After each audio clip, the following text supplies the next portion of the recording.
711 से 712 के मध्य अरब भारत में एक छोटे सा धब्बे के समान प्रकट हुए, परंतु महमूद गजनवी के समय में यह धब्बा काले घने बादलों में बदल गया और 170 वर्ष के बाद भारत में मोहम्मद गोरी आया, जिसने मुस्लिम साम्राज्य की स्थापना की। अरबों के कार्यों को तुर्कों ने पूरा किया। तुर्की आक्रमण का भारत के समाज, राजनीति, आर्थिक और धार्मिक सभी क्षेत्रों पर व्यापक प्रभाव पड़ा। तुर्की शासन व्यवस्था जनजातीय संगठन पर आधारित थी।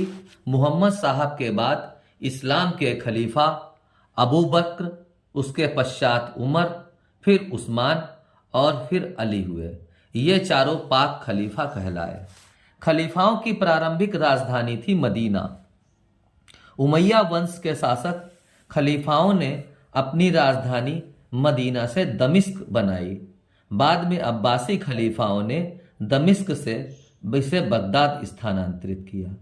कुरान में खलीफा शब्द का प्रयोग प्रतिनिधि के लिए हुआ है। इसमें खलीफा को पृथ्वी पर खुदा का प्रतिनिधि माना गया। खलीफाओं की विलासिता तथा दुर्बलताओं के कारण इस्लाम का नेतृत्व अरबों ने से ईरानियों ने अर्थात फारस के लोगों ने अपने हाथ में ले लिया और उसके बाद यह नेतृत्व तुर्कों के पास आ गया। तुर्कों द्वारा उत्तर भारत की विजय को इतिहासकार मोहम्मद हबीब ने शहरी क्रांति एवं ग्रामीण क्रांति के रूप में उल्लिखित किया है।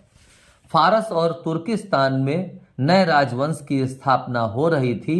इन राज्यों में सबसे प्रसिद्ध राज्य यामिनी वंश था, जिसे यमन निवासी अमीर इस्माइल ने 911 ईस्वी में बुखारा में स्थापित किया था।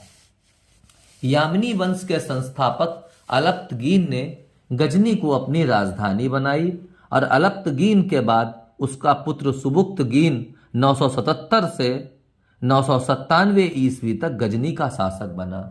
इसे ही गजनी राजवंश का महानतम शासक कहा जाता है।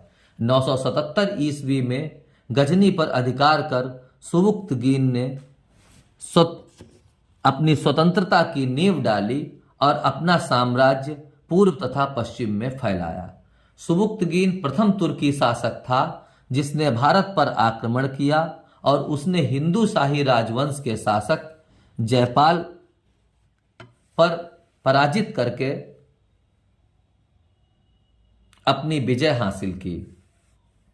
सुबुक्तगीन के बाद उसका ज्येष्ठ पुत्र महमूद गजनवी उस वंश का प्रसिद्ध शासक हुआ। हेनरी एलियट के अनुसार महमूद गजनवी से 1001 से लेकर 1027 तक भारत पर 17 बार आक्रमण किए। इतिहासकार जाफर के अनुसार भारत में इस्लाम धर्म का प्रचार करना उसका उद्देश्य नहीं था, परंतु उसका प्रमुख उद्देश्य यहाँ के धन को लूटना था। तारीख गुजीदा के अनुसार महमूद ने सीस्तान के राजा खलफ बिन अहमद को पराजित कर सुल्तान की उपाधि धारण की। ऐसा करने वाला महमूद गजनवी पहला तुर्क शासक था। बगदाद के खलीफा ने गजनवी को यामीनुद्दौला साम्राज्य का दाहिना हाथ और यामीन उल मिल्लत मुसलमानों का संरक्षक होने की उपाधि दी। मुहम्मद का पहला आक्रमण 1001 में हिंदू शाही राजवंश के जयपाल पर हुआ, जिसमें पराजित होने पर उसके पुत्र आनंदपाल को सौंपकर जयपाल ने स्वयं को चिता में भस्म कर दिया। महमूद गजनवी के इतिहासकार ने जयपाल को इस्लाम का शत्रु कहा है। महमूद ने दूसरा आक्रमण मुल्तान पर 1004 से 1005 में सिया के करमाथी शासक अब्दुल फतेह दाऊद पर किया। महमूद ने सुल्तान पर दूसरी बार आक्रमण 1010 से 1011 में किया। 1006 में पंजाब के शासक आनंदपाल पर आक्रमण किया, जिसमें आनंदपाल की संयुक्त सेना पराजित हुई। 1009 में वाहिंद के निकट आनंदपाल ने 1010 में तलवाड़ी के युद्ध में पराजित कर नागरकोट से धन लूटकर महमूद लौट गया। 1014 में हिंदू शाही राजवंश के त्रिलोचन पाल को महमूद गजनबी ने पराजित किया और 1015 में कश्मीर के शासक त्रिलोचन पात्र पुत्र भीमपाल को पराजित किया। 1018 में गंगा घाटी को पार कर महमूद गजनबी ने कन्नौज को, फिर मथुरा में आक्रमण किया। उस समय कुलचंद नाम का राजा मथुरा में राज्य करता था, जिसे महमूद से पराजित होना पड़ा। 1021 में महमूद पुनः भारत आया, परंतु कलिंजर के राजा विद्याधर को वो जीत नहीं सका। 1022 में विद्याधर महमूद से हार गया और उसने अपना 15 किले महमूद को सौंप दिए। 1025 में महमूद ने सोमनाथ पर आक्रमण किया। उस समय वहां का राजा भीम प्रथम था। महमूद ने सोमनाथ के मंदिर के शिवलिंग को तोड़कर गजनी ले गया और वहां उसने जामी मस्जिद के सीढ़ियों पर उसे लगवा दिया। 1027 में महमूद का अंतिम आक्रमण जाटों के विरुद्ध हुआ। महमूद के आक्रमण का क्रम मुल्तान, भटिंडा, नारायणपुर, थानेश्वर, कन्नौज, मथुरा, कलिंजर और अंतिम गुजरात में था। महमूद ने अपनी भारतीय सेना की कमान तिलक तथा सेवंत राय नामक सेनापतियों को सौंपी थी। महमूद के सिक्कों पर नंदी बैल का चित्र और श्री सामंत अंकित था। महमूद का दरबारी कवि उस समय अलबरूनी, फिरदौसी और उतबी था। महमूद एक जनजात सेनापति था। वह अपने किसी भी सैन्य अभियान में, चाहे वह भारत का हो या मध्य एशिया का, वह कभी नहीं हारा।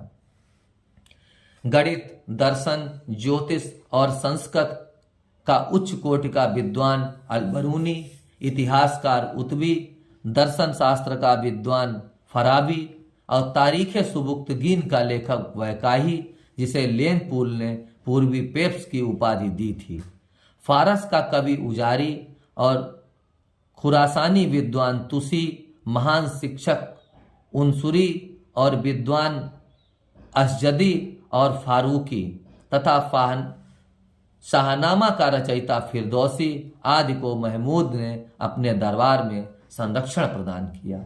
1000 छंदों वाली शाहनामा गजनबी के इतिहास पर लिखी गई। फिरदौसी को पूर्व का होमर कहा गया। अलबरूनी की पुस्तक किताबुल हिंद उतबी की किताबुल यामिनी थी, जिसमें महमूद के अधिकांश आक्रमणों का वर्णन मिलता है।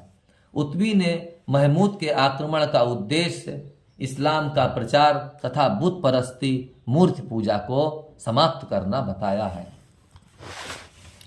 अलबरूनी ख्वारिज्म का रहने वाला था और उसने किताबुल हिंद और तारीखे हिंद, जिसे मिल मकाना कहा जाता है, उसकी रचना की।